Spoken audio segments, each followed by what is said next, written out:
কবির বিন সামাদ এদিকে আসো, শোনো তোমার সাথে কথা আছে, আব্বাদের বাড়ি যাইতে হবে, তুমি রাজি না থাকলে আমি চলে যাচ্ছি। একেবারে নগদ কথা, কি আছে না নাই? আগের সময় প্রেম করিলে মুরব্বীরা বলতো পাইছো কি, এখন বলে শখ করিয়া বাবু তুমি খাইছো কি। লজ্জা শরম নাই আইলাম কোন জামানাই, লজ্জা শরম নাই আইলাম কোন জামানাই, ভবিষ্যৎ দেখি অন্ধকারে। আজকালকের ছেলেরা বই নিয়ে আর বসে না, ও বাবা গুগলে সার্চ করিয়া পড়ি। নতুন করে হয়েছে চালু এখন আবার কোন ট্রেন্ড। আমার আতিক ভাই, ওনার সাথে হঠাৎ মহেশপুরের চৌরাস্তায় দেখা, তো দেখি বকুলদা ভাই একজনের হাত ধরে ঘুরে বেড়াচ্ছে। বললাম কিডা, ভাবি নাকি? কবে বিয়ে করলেন? হ্যাঁ বললেন না তো? হ্যাঁ বললেন না তো? তবে ছাড়ে না, এটা ভাবি না। কিডা? পরিচয় করাই দিলে এই আমার গার্লফ্রেন্ড আছে না নাই? উনার হয়তো নেই, থাকলো তাই বলছে ভাই বাড়ি অশান্তি করায়েন না, বাড়ি আব্বা আছে তাই বিয়ে দুইটা করতে পারে না। বিয়ে তো দুই তিনটা, যে টাকা কারা খাবে? মাহবিলি টাকা নেওয়ার লোক নেই, তাই সবাই দেশে 5,000 উনি দেশে 50,000। তো ছেলের আর একটা বিয়ে করালে অসুবিধা কি? অসুবিধা আছে আপনার কোনো? তাহলে না, আপনিও বৌমার ভাইতে কথা খাচ্ছেন না, জ্বালা শেষ নেই। বিয়ে যে যা দুটো করে করুক, আমি ওর মধ্যে নেই, কারণ মিডিয়া আছে। মিডিয়া আছে তো বাড়ি আবার দেখি আমার বাড়ি না উঠতে দিতে পারে, এই জন্য সাবধান থাকার দরকার আছে না নাই? রাজা মশাই বলছে যারা বউয়ের কথা শোনো তারা এক পাশে যাও, আর যারা বউয়ের কথা শোনো না তারা আর এক পাশে যাও। তো এই চিন্তা করলো যে আমি বউর কথা শুনেই চলি, উনি এক পাশে গেছে। ভাই চিন্তা করলো আমিও বউর কথা শুনি, এক পাশে গেছে। ভাই চিন্তা করলো আমিও শুনি, এক পাশে গেছে। অনলি একজন এক পাশে। রাজা বলছে তাও ভালো যে আমার রাজ দরবারে একজন অন্তত পাইছি যে বউর কথা মতো চলে না। তা বলছে না রাজা আপনি ভুল বুঝেছেন। কেন? তা বলছে আমার বউ বলি দিয়েছে যে পাশে লোক বেশি দাঁড়াবে ওই পাশে তুমি মোট দাঁড়াবা না। তার মানে ও আমলের পরে আছে, এটাই এক কাঠি উপরে, ঠিক না বেঠে? নতুন করে হয়েছে চালু এখন আবার কোন ট্রেন্ড, পরিচয় করাই দেখি এই আমার বয়ফ্রেন্ড। ছেলেরা কও সত্যি না মিথ্যে? যে কটা ঠিক বলিস ওরা প্র্যাকটিক্যালে একেবারে। কারণ হঠাৎ বাড়ি নিয়ে হাজির, মা কয় এই কাকে নিয়ে আসছিস? আল্লাহ আম্মা 3 বছর ধরে লাইন চলতেছে, আমার বয়ফ্রেন্ড আম্মা। ও আব্বা ভালো আছে, আগের তো বলবি না মহেশপুরতে 2টি আপেল কিনে আনতাম। আব্বা ভালো আছে, যাও ঘরের মধ্যে নিয়ে যান বসা। এই ঘরের মধ্যে নিয়ে গেল শয়তান, বাড়িতে সাপোর্ট আবার। ওরে বাবা, এই ছেলের সাথে মেয়ে পাঠায় দেয় বুদ্ধি করি। কয় কি কয়, বাপ তুমি এক কাজ করো, ওর আব্বা যে রাগের রাগী আর যে পরিমাণ আলেম, তোমার মতো গাঞ্জাখোরের সাথে বিয়ে দেবে না। তা তুমি এক কাজ করো, আমার মেয়ে নিয়ে চলে যাও, আমি এদিকে ট্যাকেল দিবানে, তুমি নিয়ে যাও, কাজী অফিস মফিস দেখি একটা বিয়ে সাথে পড়াই নিয়ে আনে যাও। এইবার মেয়ের যুক্তি করি পাঠাই দিয়ে যেই সভাপতি বাড়ি ফেরে, কি জন্ম দিছাও, কি জন্ম দে তুই চাও রে আল্লাহ, আমার মুখি চুল কালি লাগাইল রে ও আল্লাহ আল্লাহ। ওর অভিনয়ের কাছে শেখ হাসিনা ফেল, ঠিক না বে ঠিক? পাঠাই দিলে ও আর দোষ আছে চাচার। হ্যাঁ এই সত্যি বললাম না মিথ্যে বললাম? যত অপরাধ সব অপরাধের সাথে জড়িত। আর এইগুলো আল্লাহ হেদায়েত নসিব করুন, বলেন আমিন। নতুন করে হয়েছে চালু এখন আবার কোন ট্রেন্ড, পরিচয় করাই দেখি এই আমার বয়ফ্রেন্ড। শরমের মাথা খাইয়া গেছে ওরা পাগল হইয়া, শরমের মাথা খাইয়া গেছে ওরা পাগল হইয়া, ভবিষ্যৎ দেখি অন্ধকারে। আজকালকের ছেলেরা বই নিয়ে আর বসে না, ও বাবা মোবাইলে সার্চ করিয়া পড়ি, ঠিক না বে ঠিক? আগের সময় আমার চাচা যান যখন বিয়ে দেওয়ার জন্য আতিকুর ভাইকে বিয়ে দিবেন, বিয়ে দেওয়ার জন্য যখন পাত্রী দেখতে গিয়েছেন, যে জিজ্ঞাসা করেছেন ওগো মা কোরআন পড়তে পারো কিনা? পবিত্র কোরআনটা সামনে দেওয়া হয়েছে, যদি পারো 2টা আয়াত পড়ে শোনাও। ওগো মা আয়াতুল কুরসিটা হবে কিনা? নামাজের আরকান আহকাম কত ওগো মা তুমি বলো দেখি আত্তাহিয়াতু তাশাহুদ পারো কিনা, দুরূদ ইব্রাহিমটা পারো কিনা? ওগো মা কোন 2 দিন সপ্তাহে রোজা রাখা সুন্নাত? এমনি ভাবে প্রশ্ন করা হতো। আর যদি তারা উত্তর দিতে পারতো, চেহারা যদি খারাপ হতো, তাও সেটাকে অ্যাকসেপ্ট করা হতো। আর এখনকার জামানায় এসেছে আমার মুরব্বীদের তো নিয়ে যাওয়াই হয় না, আমাদের মতো ইয়াংদেরকে নিয়ে যায়। নিয়ে যাওয়ার পরে বলে জিজ্ঞেস কর তোর ভাবির কাছে। আমি জিজ্ঞেস করলাম ভাবি এই টিকটকে ফলোয়ার্স কত আছে? ঠিক না বেঠে? ভাবি ফেসবুকে কি রিকোয়েস্ট এখনো ঢোকে? রিকোয়েস্ট কি পাঠানো যায় আইডিতে? কি নাম দিয়া? জান্নাতুল ফেরদাউস। ওরা যত জাহান্নামের কাজ করবে আর আইডির নাম জান্নাতুল ফেরদাউস। ঠিক না বেঠে? এই যুবকরা ওই চোখ দুটো দিয়ে রেখেছে এমন কায়দায়, মনে করে তো হুর বেহেশতে লাগবে না, এখানে হলেই হবে। ঠিক না বে ঠিক? আর এইগুলো দেখে প্রেম টেম করে বাড়ি এনে ওই সেই একজন আইফোন 16 প্রো ম্যাক্সের কভারের মধ্যে মোটামুটি একটা ফোন ভরিতে পাঠাই দিয়েছে বিউটি পার্লার। তার বোর যে পার্লার থেকে সাজাইছিল, মহেশপুরি আছে না বিউটি পার্লার, আছে না নাই? এই বিউটি পার্লার কে দিয়েছে? আছে না নাই? তো বিউটি পার্লারের যা বউ সাজাই নিয়ে আসছে, যে বিউটি পার্লারের আইফোন প্রো ম্যাক্স 16 প্রো ম্যাক্সে 16 প্রো ম্যাক্সের ওই কভারের মধ্যে একটা নোকিয়া 1100 ভরিতে ওরে উপহার দিয়েছে। ওই আওলা, ওর নাম কি, ওই যে কি আওলা সাজাই, ওটার কি বলে? Beauty parlour. আমি ভুলে যাচ্ছি। এই বিউটি পার্লার আওলা ও মনে করছে ওরে আল্লাহ আমার কি ভাগ্য। বলছে ভাই এটা কে জানি? বলছে আমার বউ, গতকাল তুমি সাজাই দিছো, তোমার এখান থেকে সাজাই নিয়ে গেছে। আমি শুনে খুশি হই তোমার এই যে 16 প্রো ম্যাক্স তো উপহার দিয়েছে। ও তো আনন্দে, আরে বাবা এত দামি ফোন, কার বউ সাজালাম, এই যদি আরো 2টো বিয়ে করে তাহলে তো আরো ভালো। খুলিয়ে দেখে কি এর iPhone pro max 16 pro max, ওতে দেখে যে নোকিয়া 1100, তাও গাডা জড়ায় না। কি করা? সিরকুটি লিখা, গাডার দিয়ে জড়ায় না, আবার কাগজ দিয়ে লিখা আছে, কয় এখন কেমন লাগে? তুই কালকে যে মালটা আমারে ধরাই দিছিস সেটা হইলো এইটা। কথা কি বোঝা গেছে? কাল তোর ওখানতে সেই যেটা আমার ঘরে গেছে 1 গোসলে 1100 নোকিয়া গাডার মাতি আসছে। এইগুলো সমাজে চলছে না? চলছে না? এখন এই সাজুগুজু এখন আর জিজ্ঞাসা করা হয় না নামাজ পড়ো কিনা, কোরআন পড়ো কিনা, এখন আর জিজ্ঞাসা করা হয় না তোমার নামাজের আর কান আহকাম জানা আছে কিনা, এখন আর জিজ্ঞাসা করা হয় না পর্দা করে চলো কিনা, এখন আর জিজ্ঞাসা করা হয় না এই জাতীয় প্রশ্নগুলো। এখন জিজ্ঞাসা করা হয় ফেসবুকে ফলোয়ার্স কত, টিকটকে কি ভিডিও ভাইরাল হয়, ভিউজ কেমন আসে, কাপল ভিডিও কি করতে পারবেন না কি পারবেন না? কাপল ভিডিও যুবকরা বোঝে। হ্যাঁ, ফোন একটা সামনে ধরে কি করে, হ্যাঁ হাই গাইস, হ্যাঁ আমি লাইভে এসেছি, আমাকে কি শোনা যাচ্ছে তোমরা একটু বলো? হ্যাঁ আমার পিছনে যে আতিকুর দেখছো আমার পাগলটা, ওকে সাথে নিয়ে আসছি, দেখেছো তো? হ্যাঁ তোমাদের আমার বড্ড ভালো লাগে, ও কবির বিন সামাদ জয়েন করেছে, হাই।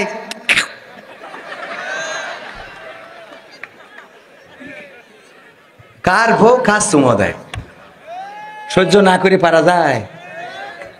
আর এইগুলো করে। আর এই যুবকরা যারা বিয়ে করেনি ওরা বাড়ি যেয়ে এইগুলো নিয়ে কল্পনা করে, পরে অঘটন ঘটে। এগুলোর জন্য দায়ী তুই, কারণ তোর বউরে তুই এইভাবে পণ্য বানাইছিস।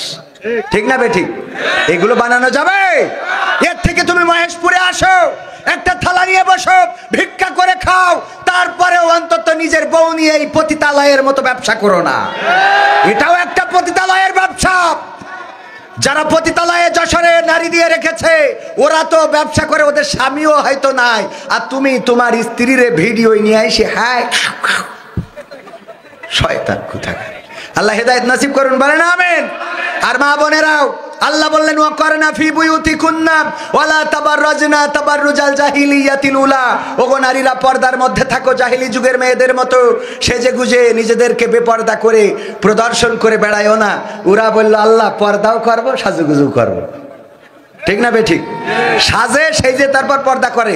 উদাহরণ দিতে যেয়ে বলি, আমার আতিক ভাই বললো কবির ভাই পিকনিকে নিয়ে যাব। কোথায়? তা ওই যে ঝিনাইদহ তামান্না রিসোর্ট না কি আছে ওখানে, তা আমরা 10 জন যাব। তো 1-2 করে হতে 20 জন হয়ে গেছে। তো উনি 10 জনের খাবার নিয়েছে, মোটামুটি ভাত, আর চিন্তা করলো যদি লোক বেড়ে যায় এই জন্য সাথে কিছু মুড়িও নিয়েছে। কি নিয়েছে? মুড়ি। যে যদি লোক বেশি হয়ে যায় তাহলে কেউ মুড়ি খাবে কেউ ভাত খাবে। আমার জিজ্ঞেস করতেছে লোক যেহেতু বেশি হয়ে গেছে ভাই আপনি কি খাবেন, ভাত না মুড়ি? তা আমি বলছি মুড়ি খেয়েই ভাত খাবো। মুড়ি খেয়ে মানে কোনটা। আমার মা বোনদের অবস্থাও তাই। আল্লাহ বললেন ওয়াকারনা ফি বুয়ুতিকুন্না ওয়ালা তাবাররাজনা তাবাররুজাল জাহিলিয়াতিল উলা।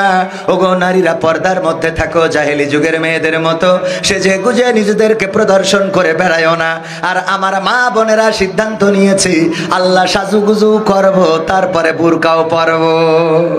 এরপরে বুরকা পরে তারপরে যাই বিভিন্ন পার্কে বিভিন্ন রিসোর্টে অন্যায় করে বেড়াই। আমার যুবকরাও যারা এই ভুল ভ্রান্তি করে বেড়াও, ওগো যুবক মাথায় রেখো, তুমি যদি এইভাবে ভুল করে বেড়াও তোমার জন্য যে পাত্রীটা অপেক্ষা করছে সেও কিন্তু কোনো না কোনো জায়গা থেকে এমন ভুল করে আসবে।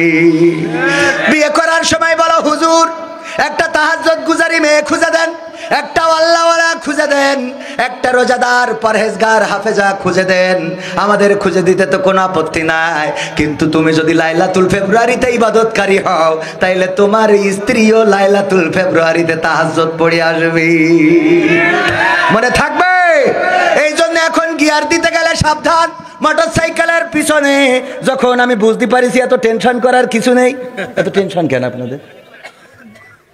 আগে এতগুলো বক্তা কিছু করতে পারেন নি, খালি টেনশন করে ভাইরা কোন সব অতিথি না, এত অতিথি বক্তা তিন সাইডে। ঈশার পরে বক্তা হবে কয়টা? আতিক ভাই থাকবে, আমি থাকবো খেলা ফাইনাল, না আরেকজন থাকবে আমি থাকবো ফাইনাল, না হলে আমার বাদ দিয়ে এই দুইজন রাখে ফাইনাল। ঠিক আছে কিনা? আমাদের মাহফিল হবে 8 দিনে, মনে আছে আপনাদের? কয়দিন ব্যাপী? 1, 2, 3 জানুয়ারি। এবার 2025 জানুয়ারি শুরু হবে তাফসিরুল কোরআন মাহফিল দিয়ে। প্রথম দিন আল্লামা মামুনুল হক এবং সেই সাথে থাকবে কে? আব্দুল হাই মোহাম্মদ সাইফুল্লাহ। দ্বিতীয় দিন আমির হামজা, সাথে থাকবে কে? রফিকুল ইসলাম। দেখেন আমার ভাইজানেরও মুখস্থ। তৃতীয় দিন ডক্টর মিজানুর রহমান আজহারি, সাথে আছেন কে? শায়েখ আহমদুল্লাহ। মাহফিল শুরু হবে 3টা থেকে, সঙ্গীত চলবে 5টা পর্যন্ত। এরপরে মাগরিবের নামাজের বিরতি, মাগরিবের পরে একজন বক্তা উঠবেন, ঈশার পরে আরেকজন উঠবেন।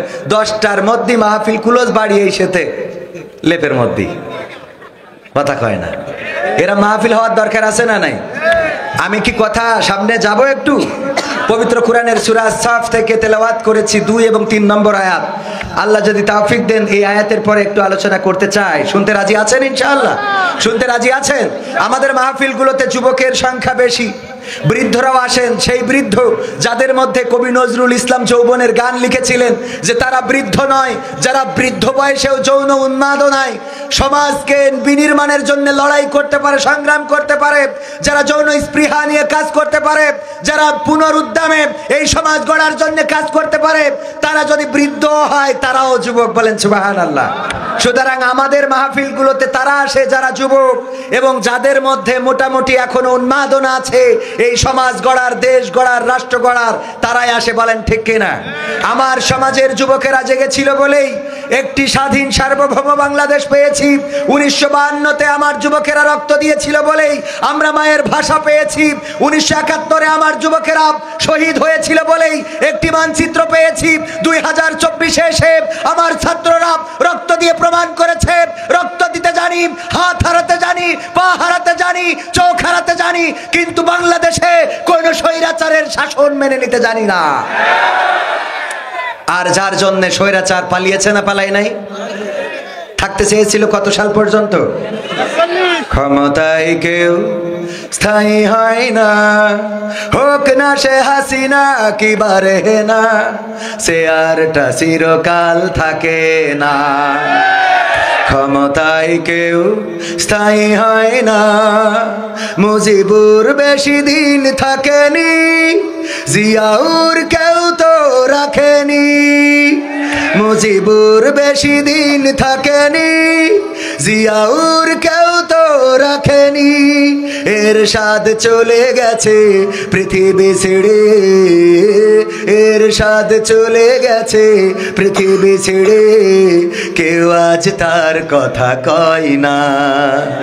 ক্ষমতায় কেউ স্থায়ী হয় না, হাসিনা ক্ষমতা ধরে রাখতে আয়না ঘর বানিয়েছিল, জনগণের রোশানলে দাদার দেশে পালিয়ে গেল।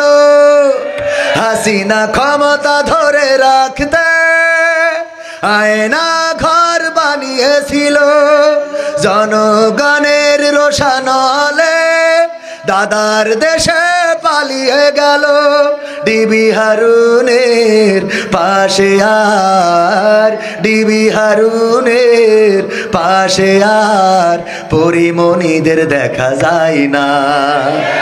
ঠিক না বেঠে?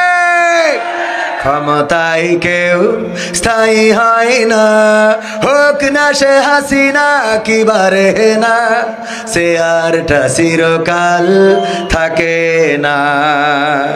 ঠিক বললাম না বে? ঠিক বললাম?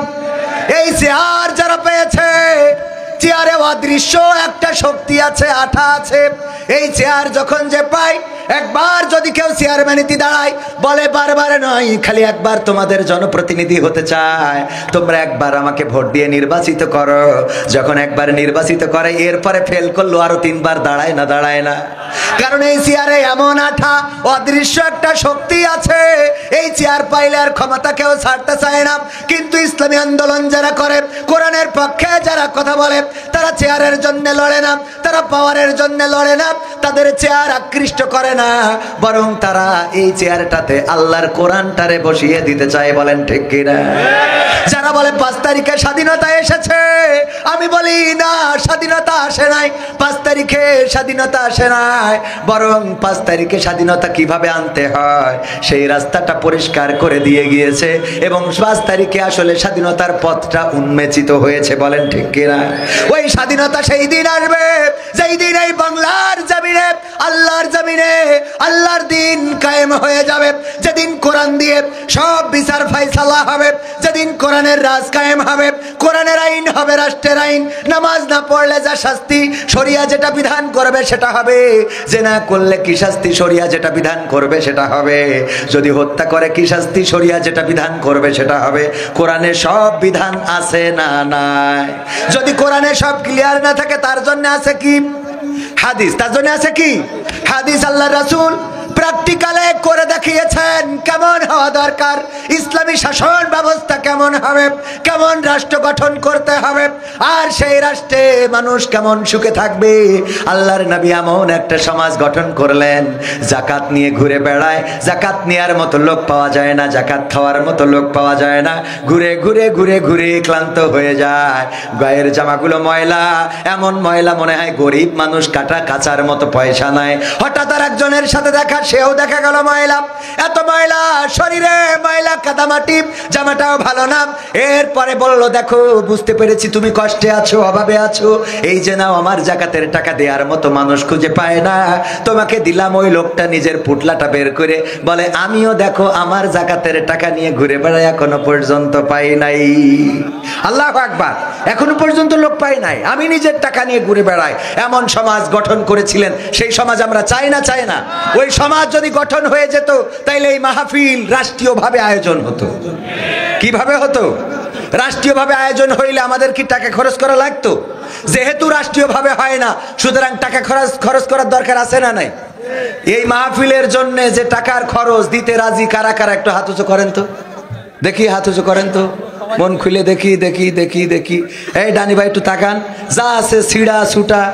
হ্যাঁ, আমিও ব্যক্তিগতভাবে যেহেতু হাত তুলেছি, আমার ক্যামেরা পার্সন কই? তাড়াতাড়ি, আমিও হাত তুলেছি। আমার বশির ভাই এসেছে, কবির ভাই, আমার মিতে এসেছে, হাত তোলেননি কেন? মিতে কই? মিতে কই? মিতে হাত তুলিনি? সবাই হাত তোলেন। তুলেছেন? তাড়াতাড়ি বড় করে এরা টান টেনে। আমার ক্যামেরা পার্সন কই? হ্যাঁ, হাত তুসু করেন, লম্বা করে, লম্বা করে। বাম হাতটা নামান, ডান হাত মুট করেন, মুট করেন, খোলেন। হ্যাঁ, ফাইন দেখাচ্ছে, মুট করেন। যারা যারা তোলেননি তাদের তো জোর করে তুলাইতে পারবো না। এবারে নিজের মুটটা শক্ত করে ধরেন, তাড়াতাড়ি। আমার সে ক্যামেরা পার্সন করে গেল। এই আপনাদের এইভাবে তো ক্যামেরা ধরলে হবে না তো,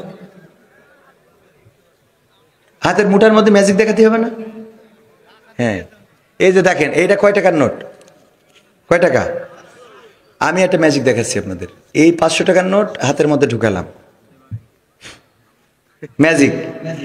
আবার দেখেন কয় টাকা। এই ম্যাজিক জীবনে কেউ দেখাতে পেরেছে? অনেকে হাতের মধ্যে ঢুকায়, 500 টাকার নোট কাগজ হয়ে যায়, আবার কাগজ টাকা হয়ে যায়, ঠিক কিনা? আমি যা ঢুকাইছি তাই আছে, যতই ফুদি। আমি 500 টাকা দিলাম এই মাহফিলের জন্য। এবার যার যা পকেটে আছে, আল্লাহ বলেছেন ইয়া আইয়ুহাল্লাযীনা আমানু লিমা তাকুলুনা মা লা তাফআলুন, এমন কথা বলো না যা কাজে করো না ইমানদারেরা। তো আমি না দিয়ে আপনাদের কাছে চাওয়া এটা অশোভনীয়, এটা ভালো দেখায় না। যে যা পারেন নিজের পকেটে না থাকলে পাশেরটাই ঢুকান।